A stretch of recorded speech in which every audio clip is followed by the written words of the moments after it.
Hi, hey, what's going on? Welcome to the channel. This is your boy EV Smoke ATX out of Austin, Texas. Hey, I want to make a quick video right quick. I'm trying to be quick as possible here. I just want to talk about a couple ways of getting the efficiency out of EV, especially in the hot temperatures like out here in Texas. You know, it's currently 100 plus out here right now and so on. But anyway, I'm on my way to work.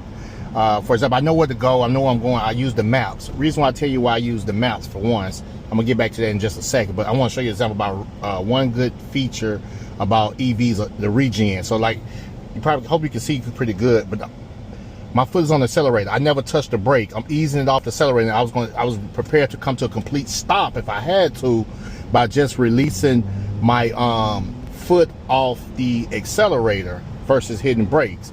Two good things between that, because as more you use that, like I say, regen, you're putting energy back to your battery pack versus, you know, using it. Then second of all, it's much easier on the brakes. You save time and wear on the brakes. For example, I know a guy personally, he has a 2012, and I think he got a little over 400,000 miles on it, and as of today, those are still the factory original brakes on that car. Just like with my 2013 here, that's one thing. Last time I had the tires took off, I noticed that, you know, they're in pretty good position. They still got a lot of brake pads, still got a lot of you know, a lot of pad on it, and the rotor still look good. You know, no friction and so on, all the way around on all four corners. But also speed plays a role too as well. So like, for example, I'm gonna be legal with this. Speed limit I think right now is 65. I'm going 63, 64 or so. But basically what I'm doing, and then this is the older, like my older car here is a little different with versus the newer one versus like Smoke and so on. But the old one right here is my regen. It's showing you what your regen. Hope you can see that pretty well. But right now it's showing you, you know, it's in kilowatts.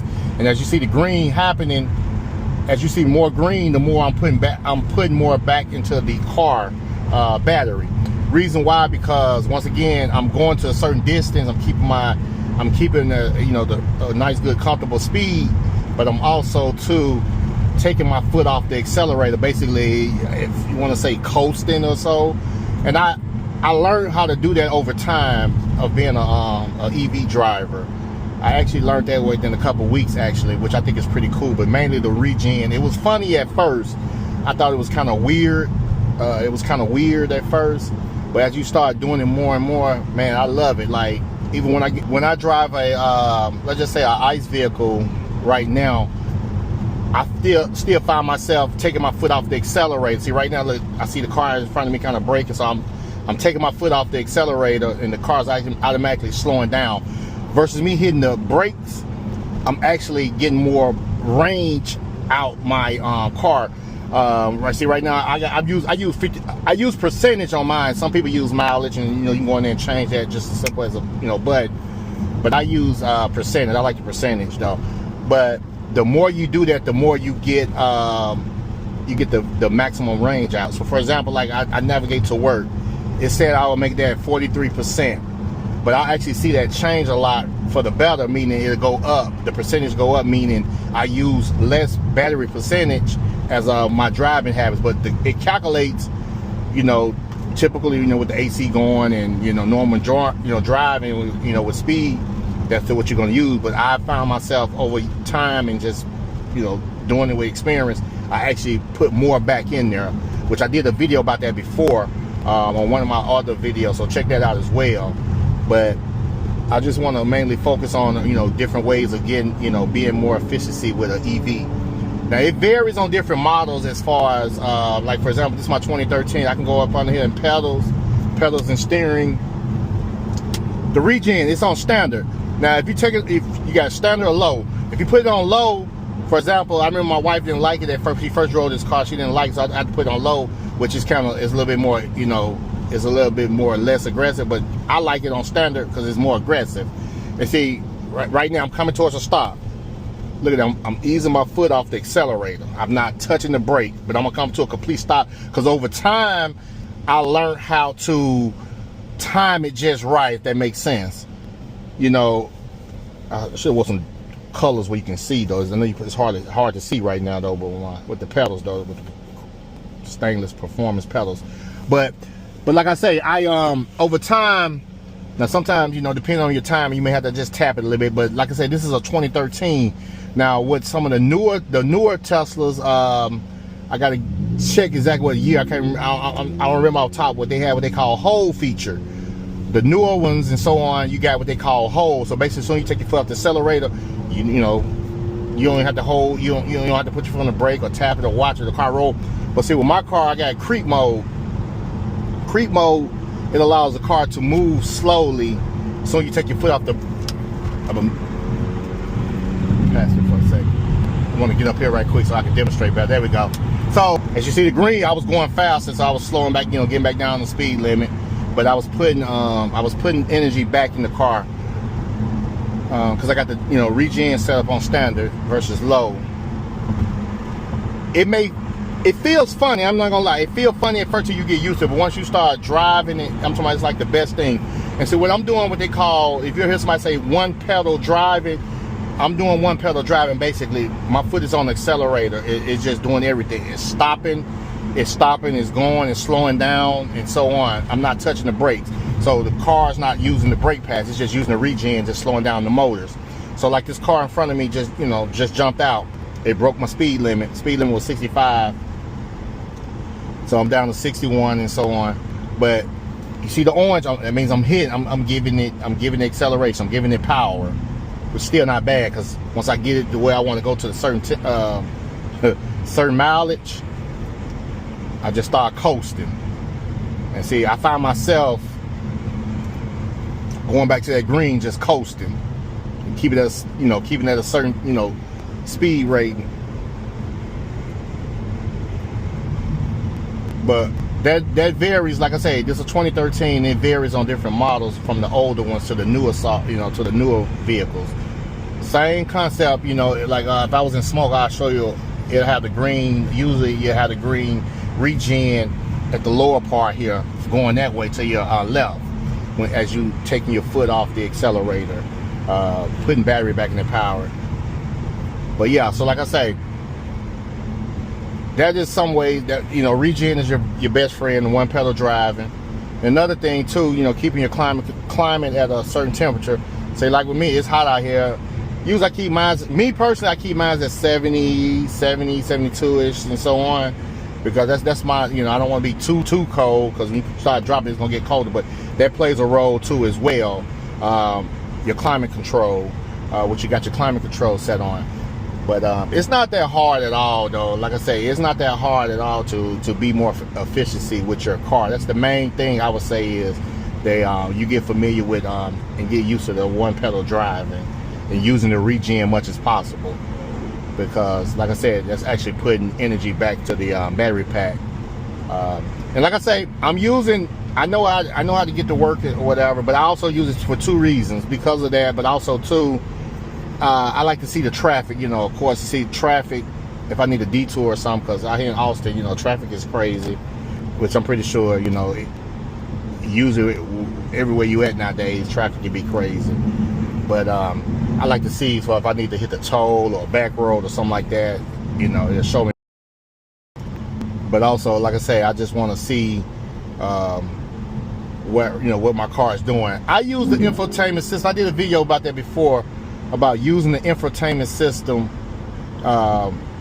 even like for supercharger, for example. I'm kind of getting off the subject just a little bit, going to a different subject about supercharging properly. Even if you know what a supercharger is, still put it in the on the infotainment system. Reason why? Because what it's going to do is, depending on the temperature and so on, and from where you at to the next charger where you want to go, it's going to precondition that battery to get you that faster charge as you pull up there, you know, get you on your way fast as possible. But also too, protecting, being more, you know, being easier on the battery, if that makes sense, or just getting the battery right. It's doing what it says, preconditioning the battery. So remember that, preconditioning your battery. You want to use the infotainment system on that as possible. But I'm in White Ghost right now. As you can look at my previous video right here, I'm gonna drop it on this link right here. Check it out. It's in the description here. What I have this battery pack replaced after 193,000 miles on it, 2013. I have to replace the battery pack in this bad boy. I went from a 85 kilowatt to a 90 kilowatt battery, and you can see what it cost me and so on. But that was more cheaper. Let's just say if I had a Mercedes-Benz around the same year and so on, and the transmission motor went out and so on, how much that actually really cost you as well. So you gotta, you know, you kind of like, it's about the same. But once again, I made a decision where I love this car. I don't plan on getting rid of it anytime soon. Hey, you can't go wrong with it. But it's one of them things. But now I got a whole new good, you know, warranty and everything, so I'm good. I'm set. Whole new battery pack. But another ways about being efficiency, following distance. You know, you wanna you know, maintain a good following distance. The more you do that, the better you're gonna get as well. Because once again, you're taking your foot off the accelerator at the proper time. You're putting it back in there. You're not stopping hard or nothing like that, or, you know. So like right now, I just took my foot off the accelerator. I'm getting close up on that car. I'm taking my foot off the accelerator as I get closer until, you know, I know I'm about to stop up here. That's putting energy back in the thing. But once again, I want to show you once I get there, it's gonna either A, you're gonna use a little bit more than what it said, or A, actually have a couple more. Now, I wish I was doing a road trip, because I've seen it a lot when I do road trips, you know, mainly on the highway without having to do stop and go and things like that. You know, I may go over the speed limit a little bit, but the whole key is doing things to make your battery more efficiency. Let me see, let me pull up the energy bar right quick here. So see, I hate this traffic right here. But see, I haven't touched the brake yet. I'm about to come to a complete stop. So like I just look at that, because I know like I said, I did this over time. I've been doing this over time. And you may sometimes, you know, like it's still moving, I just tap it a little bit, you know. Sometimes you have to tap it or whatever, depending on, like you said, on the hill. But like I say, on the newer vehicles, they have what they call a hold feature, so it's a little different with that. I wish I could demonstrate that in like a like Smoke or the Plaid or whatever, Plaid X or whatever. But also too, right here, if you're good at, you know, numbers and reading graphs and stuff right here, you can it'll show you right here. I don't know if you can see that pretty good. I'm trying to. But this is showing you your consumption meter, you know, your tripping on and so on and so on. See, this is like, you see the green is showing what I'm doing, how I'm being efficiency with energy. But I might have to hit the toll here, because I don't feel like being in this traffic here at the moment.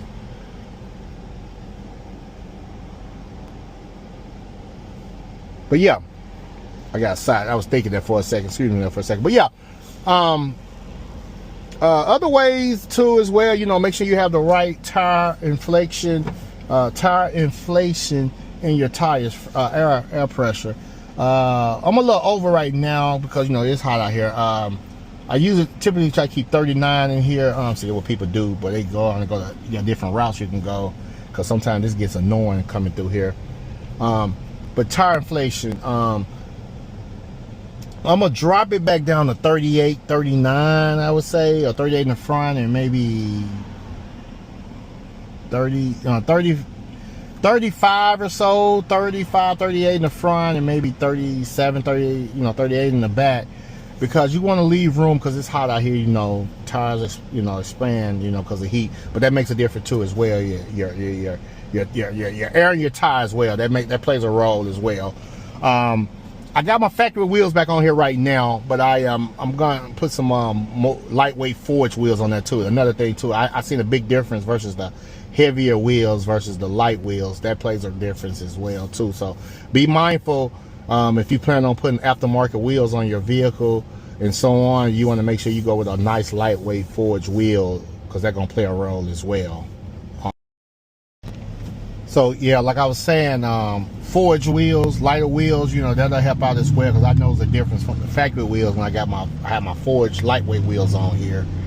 That's a lot of that makes a difference on the range as well, being efficiency, getting more out of it. But and it's like I say, I'm just speaking on some of the stuff that I from my experience myself. You know, everybody got their own theory and things like that, but and there's other ways too as well. I'm just speaking of some of the basics from what I'm saying.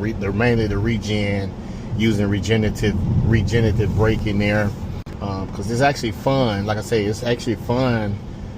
It's fun to drive and guesstimate. You know, you want to predict you're going to stop in time, you know, for the other car in front of you to move ahead. So for example, I see the red light. I'm about to turn right up here. I see the light, and I see, you know, I see that most likely I'm going to make it. So I'm basically just taking it out just enough. And see, he stopped. They stopped in front of me, and I still ain't touched the brake. I come to my stop there, or basically stop and roll. But once again, I didn't touch the brake there as well. You know, it just coasted on. But as I was doing it, I was steady putting energy back to the battery pack. So, I mean, you find other people going more in depth about it and things like that. I'm just trying to give a quick demonstration on some of the things I love about the one pedal driving and regenerative braking, and then your AC. You know, that plays different too. Now, of course, you know, if you're gonna, if you're not running your AC, your AC out here, and you got your windows down and the drag ain't that crazy, that'll save some efficiency as well. But me personally, you won't be comfortable, at least not me, because it is hot out here. You know, right? You know, it's 100 plus out here right now. So, but I have mine between 70, 71, 72 ish. You know, I don't really drop it down to 69 and so on. But that's my comfortable spot. But also too, I forgot too, I want to speak about the recycling the air as well. That plays a difference as well. Having the air coming in and versus recycling and things like that. But hey, like I said, I just want to make this quick video, man, just about, you know, just to give a little quick thought on main ways of being efficiency. I love mines. Like I said, I wouldn't go no other way. Like I'm finna turn left up here. I just wish there was another way we can find to beat traffic, boy. That'll be amazing. I'm saying, wish there was a way I could find to beat traffic, you know. So like I say, I'm steady moving. I'm moving close, you know. I'm moving. It came to a stop. I don't have my foot on anything, but the thing about my older car versus like your newer cars, where you have a hold feature, gonna hold the car. With this here, it still do it, just depending on, like, if you're on a hilly or, you know, your car, you got to be careful with that. Your car can either roll backwards or forward. You know, you have to probably, you know, hold your foot on the brake then to keep the car from moving on the older vehicles. But I want to share this little story. When I first got the car, I remember this right here. I was at I'm gonna be honest, I was at the light and I was in my phone. I ain't gonna lie, I was at the light in my phone. My foot wasn't on anything. Before I knew, I felt a boom, a hard, like a bump. So the person behind me, we had made contact, but she was a little sweet, nice little young lady. Bless her soul. She got out frantic. She thought she hit me, but then I knew what happened. You know, I knew what happened. She thought she hit me. Didn't know what had happened, but she thought she had hit me. But I remember, you know, I knew I rolled back, whatever. And she was doing probably the same thing though, but we was cool. It wasn't no damage done to either vehicle. So ever since then, I was like, you know, I gotta be careful and, you know, be careful with that with these older vehicles that don't have the hold feature. But you know what I'm talking about. If you know, when you got the, you know, depending on the year of your vehicle, you have that hold feature now. So that's what it's there for, because some people may not even know what that meant, but that's what that's for. It holds your car where you ain't got to put your foot on anything while you're at a light or complete stop or whatever. As long as, you know, you're still in drive or neutral. I mean, drive or maybe reverse. So, but yeah, that was a crazy story there. But yeah, hey, I just wanted to make this video. stay tuned for more. Stay tuned for more to come. Like, share, subscribe to the channel. We got more, but I'm gonna start doing a little bit more in depth on, you know, day-to-day driving here with White Ghost, man. Especially mainly since I got the new battery pack in here, and how I'm, you know, gonna try to be more efficiency, and you know, it's all about saving here. You know, I'm saving compared to, you know, having a gas vehicle. You can say what you want to say. And check out my other video I made about only thing I don't like about the EVs, which I'll be honest, you know, I'll just tell the truth about what I don't like about it. So check that out as well there. Which I put the link in the description there about that. But yeah, like I said, hey, like, share, subscribe to the channel. Got more to come. This your boy EV Smoke ATX. Just trying to give a little example on how to, you know, be efficiency with your EV. Just one of the tips, you know. A couple of them. There's many more to come. I'm gonna do a little bit more as well once I get time and think about it as well. But I just thought about the regen is the main one right now, and the AC and the following distance. How fun is driving with one pedal driving and so on. Hey, like, share, subscribe. Peace out.